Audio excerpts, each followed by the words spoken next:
5 বছর বয়সে বাবা প্রহ্লাদ পেয়েছিল আমার গৌর হরি বল আমার ভগবানের কৃপা। তাহলে কি করে কৃপা পেল? তার মাটিটা কেমন বাবা একবার দেখতে হবে তো। মা কায়াধু কেমন ছিল কি গো? আগে দেখতে হবে তার মাটা কেমন ছিল। ছেলে এমনি এমনি তৈরি হয় 5000 বছর, একটা দুটো বছর নয়। প্রহ্লাদ মাতৃ জঠরে 5000 বছর কাটালো। এই যে হরিভাষাটা তৈরি করেছেন আমার এই দাদা ভাইরা, এইরকম হরিভাষার প্রথম করেছিল বাবা জগতে প্রহ্লাদ। প্রথম প্রহ্লাদ করেছিল এইরকম হরিভাষা সাজিয়ে, এইরকম হরিভাষারে মাঝখানে দাঁড়িয়ে প্রথমে প্রহ্লাদ কীর্তন করেছিল। কবি জানো? আপনারা জানেন বাবা হিরণ্যকশিপু দীর্ঘদিন তপস্যা করেছিল। আর এমন তপস্যা, ঠান্ডার সময় বরফের উপরে বসে তপস্যা, গরমের সময় আগুন প্রজ্বলিত করে তপস্যা, মানে ঊর্ধ্ব পদে হেষ মুন্ডে এমন ভাবে কঠিন তপস্যা, মানে স্বর্গমত্ত পাতাল বাবা একেবারে টলমল টলমল করছে। শেষে ভগবান থাকতে না পেরে ব্রহ্মাকে পাঠালো। ব্রহ্মা, ভক্তকে গিয়ে একবার রক্ষা করো, একবার বাধা দাও, পৃথিবী লয় প্রলয় হয়ে যাবে। এরা তো যেমন তেমন ভক্ত ছিল না বাবা, এরা ছিল সেই স্বর্গের জয় বিজয়। হ্যাঁ, আজকের অপরাধের জন্য আজকের এইভাবে মানে শত্রুতা, যত শত্রুতা করবে ভগবানের কৃপা তত তাড়াতাড়ি পাওয়া যাবে। তাহলে সেই হিরণ্যকশিপুর তপস্যা করেছিল। ব্রহ্মা গিয়ে বর দিতে চাইল। ব্রহ্মাকে বলল, শোনো ব্রহ্মা, বর যদি দিতে হয় অমরত্ব দাও। তাহলে অসম্ভব, আমি নিজে অমর নয় আর তোমারই অমরত্ব দেব কি করে? তখন বলল, শোনো, তাহলে অমরত্বের মতো আমি কিছু বর দিতে পারি। যেগুলো দিয়েছিল বাবা আমার থেকে আপনারা জানেন, দিনে মরবে না, রাতে মরবে না, মাসে মরবে না, বারে মরবে না, নারীতে মারবে না, পুরুষে মারবে না, পশুতে মারবে না, যে বর দিয়েছিল। তা মূর্খ হিরণ্যকশিপুর ভাবলো তাহলে তো আমি অমর। কিন্তু ভগবান তো বোকা নয়, একটা একটা জায়গায় ফাঁকা রেখে দিয়েছিল। মা একটা একটা জায়গায় ঠিক ভগবান রেখে দিয়েছিল কিভাবে ওকে বধ করা যাবে। তো যখন চলে এলো বাবা, কিন্তু কিছুতেই তপস্যা যখন ভঙ্গ করা যাচ্ছিল না, স্বর্গে দেবরাজ ইন্দ্র সিদ্ধান্ত নিল তপস্যা ভঙ্গ তখনই হবে কখন? যদি ওনার খুব প্রিয় মানুষকে ধরে আনা যায়। সিদ্ধান্ত নিল কয়াধুকে আনতে হবে। আর এই কয়াধুকে যদি নিয়ে আমি চলে আসি তাহলে কি হবে? হিরণ্যকশিপুরের কানে যাবে, আর সংবাদটা গেলে তপস্যা ভঙ্গ হয়ে যাবে। দেবরাজ ইন্দ্র রাতের অন্ধকারে গিয়ে মা কয়াধু টানতে টানতে আনছে। দেবর্ষি নারদের সঙ্গে সাক্ষাতে দেখা হলো বাবা, জঙ্গলে দেখা হয়ে গেল। আর নারদ বললেন, একই দেবরাজ, আপনি স্বর্গের রাজা হয়ে এইভাবে একটা নারী হরণ করে নিয়ে যাচ্ছেন, এটা অপরাধ, এটা অন্যায়, আপনি ওনাকে ছেড়ে দেন। কয়াধু মা তখন ছিল গর্ভবতী মা। ভালো করে বিচার করে বলবেন বাবা, রাতের অন্ধকারে কোনো নারীকে যদি ছেড়ে দেওয়া যায়, সমাজের সামনে তাকে নিয়ে যাওয়া হলো, আর রাতের অন্ধকারে যদি জঙ্গলে ছেড়ে দেওয়া যায়, তাকে কি সমাজ সতী বলে গণ্য করবে? কখনো করবে না। সবাই দ্বিচারিণী বলবে, কলঙ্কিনী বলবে, অসতী বলবে। কিন্তু নারদের কথা মতো কয়াধু কিন্তু ছেড়ে রেখে গেল।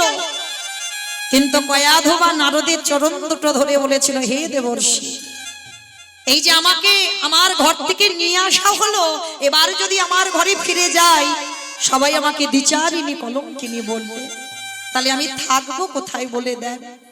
দেবর্ষি নারদ বলছে, দেখো মা, আমার নিজেরই থাকার জায়গা নাই, যেখানে রাত কাটে সেখানে কাটিয়ে দিই। তবে হ্যাঁ, এই জঙ্গলে একটা আশ্রম আছে, একটা কাজ করো, আজকে থেকে তুমি ওই আশ্রমে সাধু সেবা করো, তুলসী পত্র চয়ন করো, পুষ্প চয়ন করে এনে দাও, সাধুদের হাতে হাতে একটু কাজ করে দাও। কয়াধু মা নারদের কথা মতো আশ্রমে রইল। ওদিকে কঠিন তপস্যা হিরণ্যকশিপুর, তখন প্রহ্লাদ মাতৃ জঠরে সাধু সেবা করে, ভক্ত সেবা করে, নিত্য ভগবানের কর্ম। ওই জন্য বাবা সমাজকে শিক্ষা দেওয়ার জন্য কীর্তন। যারা গর্ভবতী মা তাদের এইগুলো একটু আস্বাদন করতে হয়।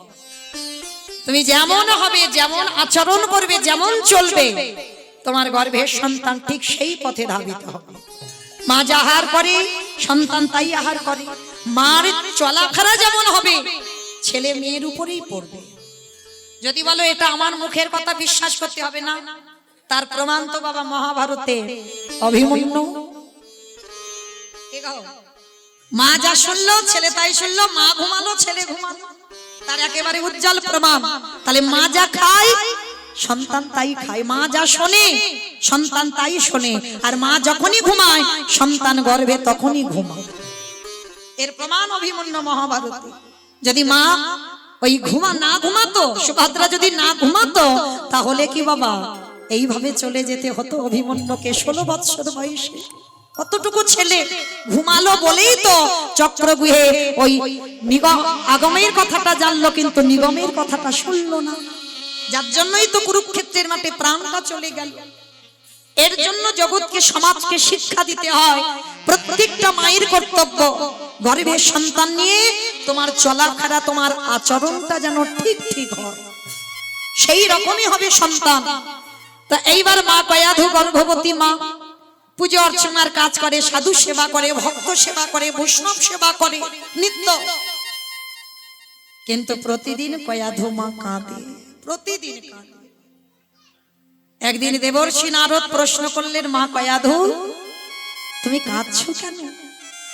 স্বামীর জন্য মন খারাপ, নাকি সংসারের জন্য বাড়ি ফেলে এসেছো মন খারাপ? বলল, না দেবর্ষি, তুমি যদি সত্যি ভগবানের কাছে হরিনাম শোনাও, তুমি যদি নারদ হও, তাহলে সত্যি কি তুমি জানো না আমার কাঁদার কারণটা কি? দেবর্ষি হেসে বলল, অবশ্যই জানি। তাহলে জানো যখন আমাকে প্রশ্ন করলে কেন যে আমি কাঁদছি কেন? কি মায়েরা আপনারা বলতে পারবেন কয়াধু মা কাঁদছে কেন? স্বামীর জন্য নয়, ঘর বাড়ির জন্য নয়, সংসারের জন্য নয়, ভগবানের জন্য নয়, তাহলে কাঁদছে কেন? গর্ভে সন্তানের জন্য না, তাও নয়, তাহলে কাঁদছে কেন? ওই যে সন্তানটা গর্ভে আছে, তার যদি জন্ম আশ্রমে হয়, তাহলে সমাজ কি করবে? সাধুদের মুখে চুনকালি লাগিয়ে দেবে। কি গো মা, দেবে কিনা? সবাই বলবে না এরা সাধু নামে কলঙ্ক। একটা নারী এদের আশ্রমে থাকে, সেই নারী গর্ভবতী, আবার এই নারীর সন্তান হয়েছে এই আশ্রমে, এই সাধুদের নামে কলঙ্ক হবে। এটাই ছিল কয়াধু মায়ের ভয়, আর এই ভয়ে সর্বদা কয়াধু মা কাঁদত। এই সাধু অপমানের জন্যই কিন্তু রাম রাবণের যুদ্ধ। দেখেন দুটো কারণে যুদ্ধ হয়েছিল। একটা কারণ, রাবণ যখন সীতামাকে চুরি করতে আসে সাধু বেশ ধরেছিল। রামচন্দ্রের এটাই ছিল রাবণ ধরবে তো ধরবে, সাধুদের মুখে চুনকালি দিলে কেন? তুমি তো অন্য রূপ ধরে সীতাকে নিয়ে যেতে পারতে। ভগবান কি জানতো না ভগবানের বউ চুরি হবে? অবশ্যই জানতো। তার ইচ্ছাতে যদি জগতে চলে, তার ইচ্ছাই যদি পৃথিবী চলে, তাহলে তিনি জানে না যে আজকের আমার বউ চুরি হবে? জানতো। তাহলে যুদ্ধ হয়েছিল দুটো কারণে। প্রথম কারণ হলো সাধুদের মুখে চুনকালি দিয়েছিল রাবণ, সাধু বেশ ধরে নারী তুলে নিয়ে গেল। তাহলে বাবা সেদিন সীতামা বলল, সোনার হরিণ ছুটে যাচ্ছে। আপনারাই বলেন, সোনার হরিণ তো ছোটে না, একটা বাচ্চা যদি জানে, আর আমার ভগবান যিনি বিশ্বের শ্রেষ্ঠ মালিক ভগবান, তিনি জানে না যে সোনার হরিণ ছোটে না? সোনার হরিণ এক জায়গা থেকে আরেক জায়গা যায় না। তাহলে সীতামা বলল, আর রামচন্দ্র পাগলের মতো ছুটলো। তাহলে আরে ভাই, এটা আসল কারণ নয়। তাহলে কারণটা কি? রাম যদি হরিণ ধরতে না যেত, রাবণ তো সীতা চুরি করতে পারতো না। আর সীতা যদি চুরি না হতো, লঙ্কাতে লক্ষ্মী প্রতিষ্ঠা পেত না। লঙ্কাতে যদি লক্ষ্মী প্রতিষ্ঠা না হতো, ওই লঙ্কাতে তুলসী গাছ জন্মাতো না। তুলসী পাতা না হলে মহাপ্রসাদ হতো না। মহাপ্রসাদ না হলে ভক্ত সমাজে বিতরণ হতো না। ভক্ত সমাজে বিতরণ না হলে কৃষ্ণ ভক্তির উদয় হতো না। কৃষ্ণ ভক্তির উদয় না হলে রাবণের বংশ কোনদিন উদ্ধার হতো না।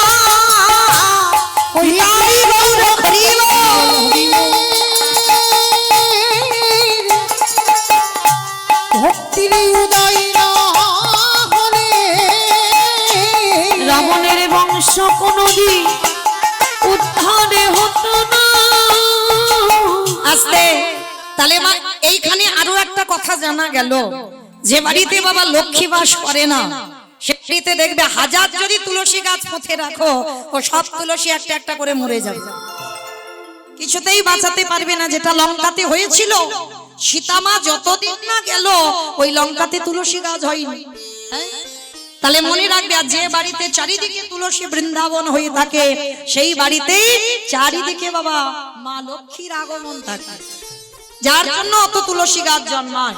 হ্যাঁ, তাহলে বাবা সাধুদের কলঙ্ক এইটা বাবা যেমন আমার রামচন্দ্র মেনে নিতে পারেনি, আজকের কয়াধমা প্রহ্লাদের মায়েরও একটাই ভয়, আমার এই সন্তান যদি আশ্রমে জন্মায় তাহলে সমাজ তো জানবে না, সমাজ কি করবে, সাধুদের কলঙ্ক দেবে যে একটা নারীকে আশ্রমে রেখে সেই নারীর সন্তান এই আশ্রমে, সাধু নামে কলঙ্ক হবে।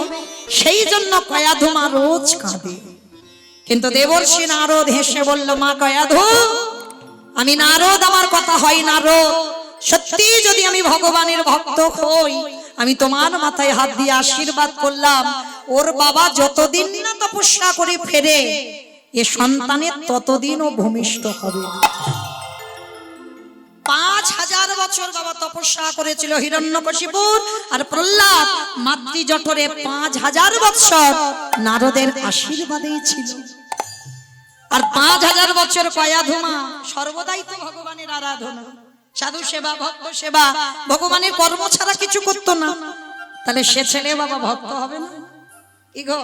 তাহলে 5000 বছর পরে যখন প্রহ্লাদের জন্ম হলো, কিন্তু তারপরে বাবা যে ঘটনা, কত রকম ভাবে ছেলেকে মারার চেষ্টা করেছিল, পাগলা হাতির পায়ের তলায় ফেলে দিল, জ্বলন্ত আগুনে ফেলে দিল, পাহাড় থেকে ফেললো, বিষধর সাপের মুখে ফেলে দিল। শেষে বাবা মা কয়াধুকে ডেকে বিষের নাড়ু বানালো, মানে মা হয়ে ছেলেকে বিষ খাওয়াবে। কি গো, এইরকম কঠিন বাবা আছে? হ্যাঁ, প্রহ্লাদের ছিল। মা কয়াধুকে ডেকে বলেছিল, ছেলেকে যখন মারতে পারছে না কিছুতে, মানে হরিভক্ত ছেলে তো, আর হিরণ্যকশিপুরের রাগ এক জায়গায় ছিল। হিরণ্যকশিপুরের দাদা ছিল হিরণ্যাক্ষ, ওই হিরণ্যাক্ষকে বধ করেছিল ভগবান বরাহ রূপ ধারণ করে। তখন থেকেই বাবা রাগ হয়েছিল হিরণ্যকশিপুর, আর তখন থেকেই একেবারে বিষ্ণু বিদ্বেষী, যে আমার দাদাকে ওই বিষ্ণু বরাহ রূপ ধারণ করে হত্যা করলো, আর আমার বংশের ছেলে প্রহ্লাদ সে কিনা হরি ভজন করবে। 3 দিন কারাগারে বন্দী করে রেখেছে। কয়াধুকে ডেকে বলল, কয়াধু, তোমাকে আজ আমি একটা কথা জিজ্ঞাসা করব, বলো তো তুমি আমাকে বেশি ভালোবাসো না তুমি তোমার ছেলেকে বেশি ভালোবাসো? যারা বাবা সত্যি সতী নারী হয় তাদের কথা আজকের কয়াধুর মুখ থেকে শুনবে। হিরণ্যকশিপুর তো ভালো লোক নয়, আপনারা আমরা যেটা জানি। তাহলে সেই কয়াধুকে জিজ্ঞাসা করলো, বলো তুমি তোমার স্বামীকে ভালোবাসো না তোমার ছেলেটাকে বেশি ভালোবাসো? এক বাক্যে কয়াধু কি বলেছিল জানো? কে গো মায়েরা, তোমরা আমরা কি বলবো? কি বলবো, ছেলে না স্বামী? কি বলবো জানি না, দুজনকে। কিন্তু মা এটা তো মন রাখা কথা হলো, এক ছেলেকে, বেশ ছেলেকে একটু 19-20 হবে, মানে দুজনের মধ্যে সমান সমান হয় না বাবা। এখানে আমিও একজন মা, আরো এখানে মা আছো, যারা যারা মা আছো সমান সমান দুজনকে ভালোবাসতে পারবে না, একটু 19-20 হয়। হ্যাঁ, তাহলে আমরা এখানে বেশিরভাগ মা বলবো ছেলেকে, সন্তানকে। কিন্তু কয়াধু মা এই জায়গায় উল্টে দিল, এক বাক্যে এক নিঃশ্বাসে বলেছিল, আমি আমার স্বামীকে ভালোবাসি। কেন? ও মায়েরা, আপনারা নারী জাতি, আমি নারী জাতি, মা কয়াধুও তো নারী জাতি। তাহলে কয়াধু বলছে আমি আমার স্বামী ভালোবাসি, আর আপনারা আমরা বলছি আমরা ছেলেকে একটু বেশি ভালোবাসি। কেন? কেন জানো? এটাই তো তত্ত্ব বাবা। কয়াধু মা জানতো যে ছেলেকে পাগলা হাতির পায়ের তলায় ফেলে দেওয়া হয় ছেলে মরে না, যে ছেলেকে পাহাড় থেকে নিচে ফেলে দেওয়া হয় ছেলে মরে না, যে ছেলে জ্বলন্ত আগুন দাউ দাউ করে জ্বলছে ছেলেকে আগুনে ফেলে দেওয়া হয় ছেলে মরে না, ছেলেকে বিষধর, একেবারে বিষধর সাপের মুখে দেওয়া হয়, ছেলে মরে না। তাহলে আমার ছেলের সঙ্গে তো কেউ নেই, কিন্তু আমার ছেলের সঙ্গে তার হরি বন্ধু আছে। কিন্তু ওগো, আমার স্বামী যে বড় অসহায়, ওর সঙ্গে তো কেউ নেই। আমার ছেলের সঙ্গে ভগবান আছে, এটা আমার বিশ্বাস, কিন্তু আমার স্বামীর সঙ্গে কেউ নেই। তাই এক বাক্যেই বলেছিল, আমার ছেলের সঙ্গে আমি না থাকলে হয়ে চলে যাবে, কিন্তু আমি আমার স্বামীর পক্ষে থাকবো। বাহ, কয়াধু তুমি আমায় এত ভালোবাসো, ছেলে বাদ দিয়ে তুমি আমাকে বেছে নিয়েছো। হ্যাঁ, তোমায় বেছে নিয়েছি, বলো কি চাও আমার কাছে? কয়াধু, তাহলে তুমি যখন আমায় এত ভালোবাসলে, দাও। তোমার ছেলেকে কারাগারে বন্দী করেছি, 3 রাত 3 দিন খাইনি, এই নাড়ু করেছি, তোমার প্রহ্লাদের জন্য একটু খাইয়ে এসো। স্বামী হরিনাম করেছে বলে তাকে কারাগারে বন্দী করেছো, আর তুমি নাড়ু করেছো প্রহ্লাদের জন্য বলে? হ্যাঁ, যাও। কি দিয়ে বানিয়েছো নাড়ু স্বামী? বলে শোনো কয়াধু, এর বাইরে আছে ঘি মাখন, আর এর ভিতরে দেওয়া আছে কালকোট বিষ। চিৎকার করে বলে উঠল, না না, আমার কথা বলো না, আমি ওর মা। একটা দুটো দিন নয়, আমি 5000 বছরকে গর্ভে ধারণ করেছি, আর আমি মা হয়ে নিজের হাতে ওকে বিষ খাওয়াবো। কয়াধু, এই না তুমি এক্ষুনি বললে তুমি আমায় বেশি ভালোবাসো, তাহলে আমায় যদি বেশি ভালোবাসো না, ছেলেকে খাইয়ে এসো। বেশ, সতী সাধ্বী রমণী বাবা যারা হয়, স্বামীর আদেশ শিরোধার্য। কথা দিলাম, ছেলেকে খাইয়ে আস। রাতের অন্ধকারে প্রহ্লাদ কারাগারে আছে তো, 3 রাত 3 দিন সূর্যের মুখ দেখেনি, জলস্পর্শ করেনি। ভেবে দেখেন বাবা, এমনি এমনি ভগবানের ভক্ত নয়। কতটুকু তুমি জীবনে কষ্ট পেয়েছো, তুমি কৃষ্ণ ভক্ত হবে। কতটুকু জীবনে কেঁদেছো, তুমি কৃষ্ণ ভক্ত হবে। আগে কাঁদতে শেখো। 3 রাত 3 দিন কারাগারে, মা কয়াধু কারাগারের দরজায় গিয়ে ডাক দিয়েছে, প্রহ্লাদ। যেই না প্রহ্লাদের কানে গেছে 3 দিন পরে মায়ের ডাক, সঙ্গে সঙ্গে ওই কারাগারের দরজায় এসে বাবা ভিতরে, প্রহ্লাদ ভিতরে, মা বাইরে, ষষ্ঠাঙ্গে দণ্ডবত প্রণাম। মায়ের দুটো চরণ ছুঁয়ে প্রণাম করে উঠে প্রথমে হাত জোড়ো করে মাকে প্রশ্ন, মা আমার বাবা কেমন আছে গো? এই জায়গাটা মা খুব মন দিয়ে শুনবেন। ভক্ত যারা হয়, আস্তে কথা নয়, তাদের কোনো অভিমান থাকে না বাবা, তাদের অভিমান থাকতে নেই। ভক্ত যে হয়, একে অপরকে কোনোদিন ছোট করে না।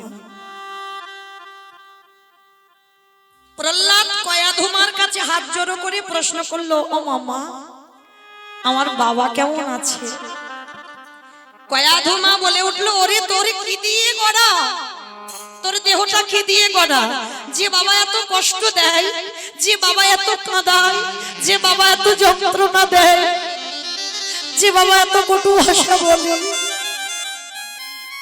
তুই প্রথম আমার সঙ্গে দেখা হয়েছে, আমি কেমন আছি জিজ্ঞেস না করে তুই প্রথমেই বলছিস তোর বাবা কেমন আছে। ও মামা, তোমাকে কে এই ভুলভাল কথাগুলো বলেছে যে আমার বাবা আমায় কষ্ট দেয়? ভাগবত প্রমাণ বাবা প্রহ্লাদ বলছে, আমি নয়। অনেকে আছে না বাবা, জীবনে যখন দুঃখ আসে কারোর ঘাড়ে চাপিয়ে দেয়, অমুকের জন্য আমার জীবনটা বরবাদ। কি মা বলি না বাস্তবে? যখন দুঃখ আসে, আচ্ছা মা একজন ভক্ত বলতে পারবে যখন জীবনে সুখ আসে, কই তখন ভগবানের কাছে গিয়ে কাউকে দোষারোপ করো যে অমুকের জন্য আমার এত সুখ? কেন বলো না? কিসের জন্য বলো না? সুখের সময় বলছো না যে অমুকের জন্য আমার জীবনে এত সুখ এলো, আর দুঃখের সময় গিয়ে ভগবানকে জানাচ্ছ অমুকের জন্য আমার জীবনটা বরবাদ হয়ে গেল। এখানেই তো ভগবানের অভিমান। এরা সুখ এলে আমায় ভুলে যায়, আর দুঃখ হলে এরা ছুটে আসে আমার কাছে। তাহলে তোমার শাস্তি পেতেই হবে। কিন্তু প্রহ্লাদ ওইটুকু ছেলে এত কষ্ট পেয়েছে, 3 রাত কিছু খাইনি, তবু মাকে বলছে, মা আমার বাবা আমাকে কষ্ট দেয় না, আমার বাবা আমাকে দুঃখ দেয় না, আমার বাবা আমাকে জ্বালা যন্ত্রণা দেয় না। মা গো, আমার হরিবন্ধু চেয়েছে আমি 3 রাত খাবো না, আমার হরিবন্ধু চেয়েছে আমি 3 রাত 3 দিন কষ্টে থাকি, তাই তো কষ্টে আছি। কিন্তু বৃথাই আমার বাবার নামে দোষ দিও না, আমার বাবার জন্য আমি দুঃখী নই, আমার কর্মের জন্য আমি দুঃখী। ও মা, মা তোমার থালাতে কিছু আছে, আমার জন্য খাবার এনেছো, দাও না মা, বড্ড খিদে পেয়েছে, বড্ড খিদে পেয়েছে।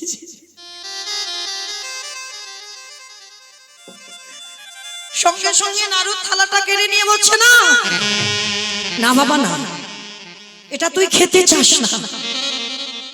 মার অলক্ষ্যে ছেলে বিষ খায় এটা দেখা যায়, মা সাক্ষাতে কি করে বিষ খাবে দেখবে মা, মা তো জানি এই নাড়ুতে বিষ আছে।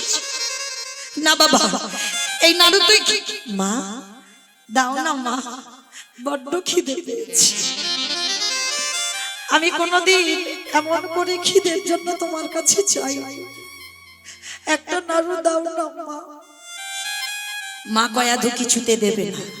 আর প্রহ্লাদ কি করেছে, কারাগারের ভিতর থেকে হাতটা বের করে একেবারে নাড়ুর থালা থেকে একটা নাড়ু কেড়ে নিয়েছে। আর যেই না জোর করে নাড়ু কেড়ে নিল, সঙ্গে সঙ্গে ওই কারাগারের দরজা মা কয়াধু আমার অচৈতন্য হয়ে পড়ে গেল। ওরে প্রহ্লাদ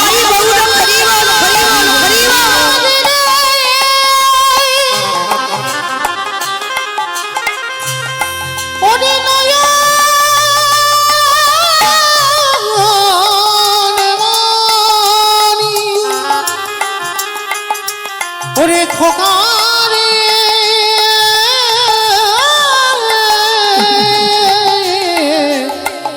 ওরে প্রহ্লাদ, যেই না চৈতন্য হয়ে গেল মা, মনে রাখবে মা সব নয়নে দর্শন হয় না। প্রহ্লাদের মতো ছেলেকে যে মা গর্বে ধরলো, এতক্ষণ আমার ভগবান আসতে পারছিল না কেন, তার মা ছিল। সব নয়নে তো দেখা যায় না গো। এখানে যারা দাঁড়িয়ে আছো, বসে আছো, আমি কীর্তনিয়া সম্প্রদায়, দন্তের সভা সবে মানে সর্বস্ব, তালিবের সময় সবে মানে মরা। যারা যারা বসে আছো, এই দুটো চোখ হলো মরা চোখ, এই মরা চোখে কোনদিন আমার গোবিন্দ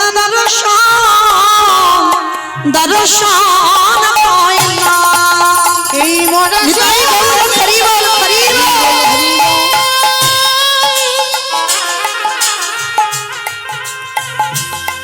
আমার ভগবানকে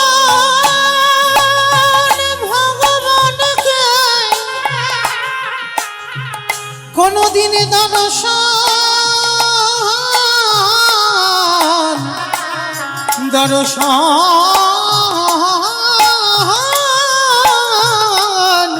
করা যায় না।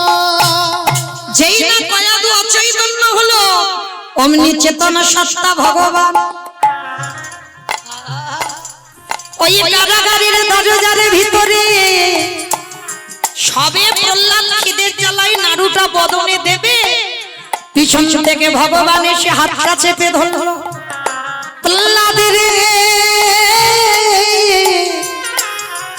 ওরে দে দে আমায় একটু নাড়ু, নাড়ু দে বন্ধু রে প্রহ্লাদ।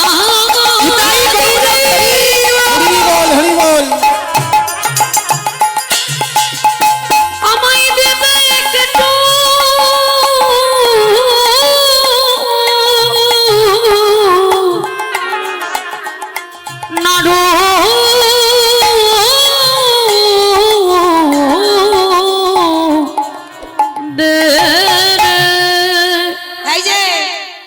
কে গো তুমি? এই কারাগারে আমি এতদিন একা ছিলাম, তুমি কোথা থেকে ঢুকলে? তুমি কে? হাই ভগবান, আমায় চিনলি না? আমি তোর হরিবন্ধু। তো হরিবন্ধু? আমি কোনোদিন তোমায় দেখিনি, হঠাৎ হরিবন্ধু কি করে হলে? সে কি রে, একসঙ্গে পাঠশালায় যখন যেতিস, খেলা করতাম, মনে পড়ছে না? শোন, তুই 3 দিন খাসনি বলে আমি খাইনি। কি গো মায়েরা, আমরা ভক্তরা শুধু বলি আমরা জীবনে কষ্ট পাই না ভাই, আমাদের থেকে 1000 গুণে বেশি আমার ভগবান কষ্ট পায়। কেন? তিনি হচ্ছে ভক্তাধীন, প্রতিটা ভক্তের হৃদয়ে বাস। তাহলে ভগবান ভক্তির থেকেও বেশি কষ্ট পায় ভগবান। এইবারে যেই না কারাগারে প্রবেশ করল, কারাগারে প্রবেশ করা মাত্র প্রহ্লাদ বলছে, আচ্ছা তুমি নাড়ু খাবে? ঠিক আছে, আমি 3 দিন খাইনি, তুমিও খাওনি। কি বাবা ঠাকুর, ভক্ত আছে বলে ভগবান সেবা পায়। কি গো মা, ভুল বললাম? ভক্তই আমার মাতা পিতা, ভক্তই আমার গুরু, ভক্তই আমার গুরু, ভক্তই আমার রেখেছে নাম বংশা কল্পতরু। আমি যে ভক্ত নিতাই গৌর হরি বল, হরি বল, হরি বল, হরি বল। বড় ভালো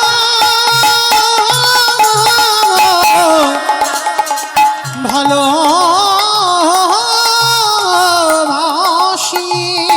ভক্ত যেদিন সেবা দেয় সেদিন সেবা পায়, ভক্ত যেদিন না দেয় সবাই উপবাসে যায়। আমি উপবাস, নিতাই গৌর হরি বল।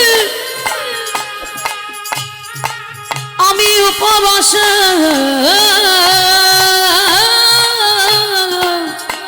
যাই রে। তাহলে আমার জন্য তুমি 3 দিন খাওনি, ঠিক আছে আগে তুমি খাও।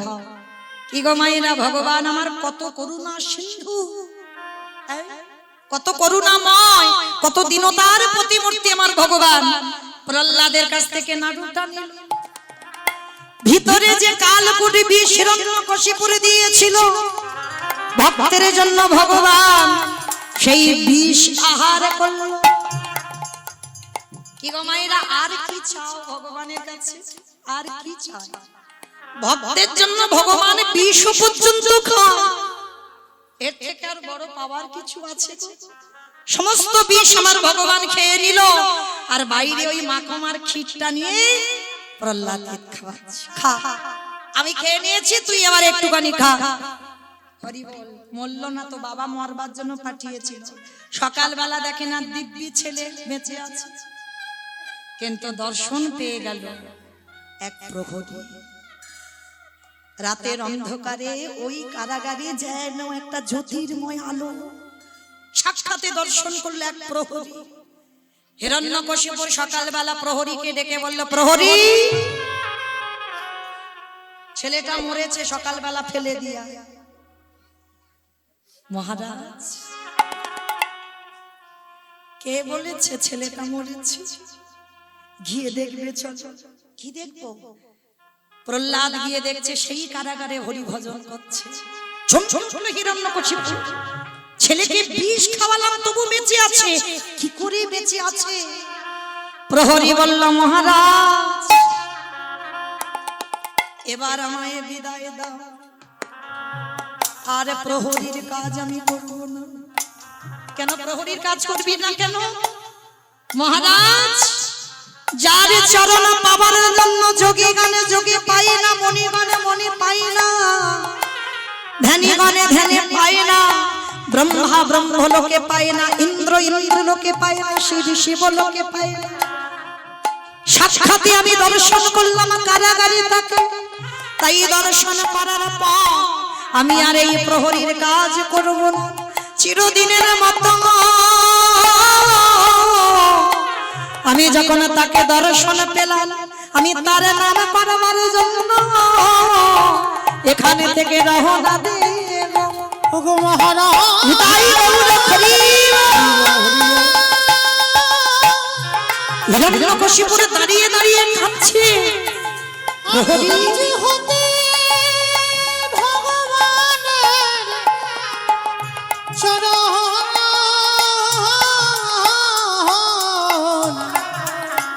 চরণ সেবা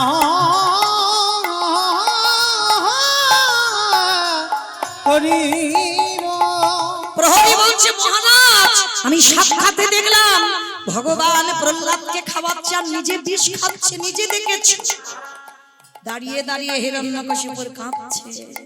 প্রহরী প্রহরী ওইখানে গিয়ে একেবারে দেখে আয়। ওই নাড়ুর একটু কণা যদি পড়ে থাকে, একটিবার ওই নাড়ুর একটু কণায় আমায় এনে দে না। ওদের প্রসাদে নিতাই গৌর হরি বল হরি হরি বল, হরি বল। ওদের প্রসাদে প্রসাদ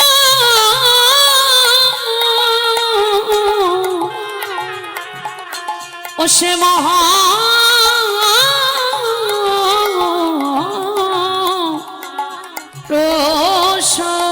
হিরণ্যকশিপুরে বললেন প্রহরী ওটা তো শুধু প্রসাদ নয়, ভক্ত সেবা করেছে, ভগবান সেবা করেছে, ওইটা হয়ে যায় মহাপ্রসাদ। ভক্তকে নিবেদন করলে হয় প্রসাদ, আর ভক্ত সেবা করলে হয় মহাপ্রসাদ।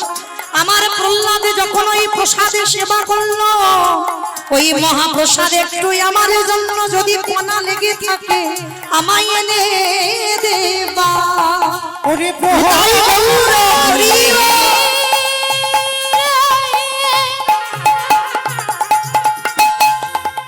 ওই মহাপ্রসাদ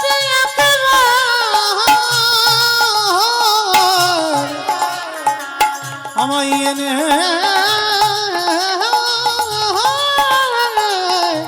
দে।